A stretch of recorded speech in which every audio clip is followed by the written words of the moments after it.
સુરત શહેરમાં શુક્રવારે સવારે 8 થી 12 વાગ્યા દરમિયાન પડેલા ભારે વરસાદને કારણે કેટલાક રસ્તાઓ પર પાણી ભરાયા. સુરત શહેરમાં શુક્રવારે સવારે 8 થી 12 વાગ્યા દરમિયાન પડેલા ભારે વરસાદને કારણે કેટલાક રસ્તાઓ પર પાણી ભરાઈ ગયા હતા. આ ઉપરાંત રેલવે અંડરપાસમાં 1 થી 2 ફૂટ પાણી ભરાઈ જવાથી વાહન ચાલકોને મુશ્કેલીનો સામનો કરવો પડ્યો હતો. જો કે બપોરે વાદળો શમવા લાગ્યા બાદ લોકોએ રાહતનો શ્વાસ લીધો હતો. Story report by Sunil Ganjawala, Surat. દાડમના રેસ્ટ પીરિયડની બેસ્ટ માવજત ટ્રાઇકોમિલ, ફોસ્ફોમાઇસિલ અને ડોક્ટરમાઇસિલ. શક્તિશાળી બેક્ટેરિયા, એક્ટિવ કાર્બન, માઇસિલિયા અને બધા જ પોષક તત્વોથી ભરપૂર ટ્રાઇકોમિલના ઉપયોગથી દાડમના પાકને મળશે સમતોલ ખોરાક.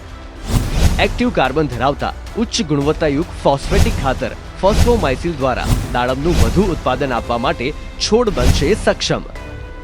ભારતમાં પ્રથમ માઇક્રોરાઇઝલ ફૂગ સાથે કુદરતી કેલ્સાઇડ અને ઉપયોગી સૂક્ષ્મ તત્વો તેમજ કુદરતી હોર્મોન્સનું મિશ્રણ એટલે ડોક્ટરમાઇસિલ.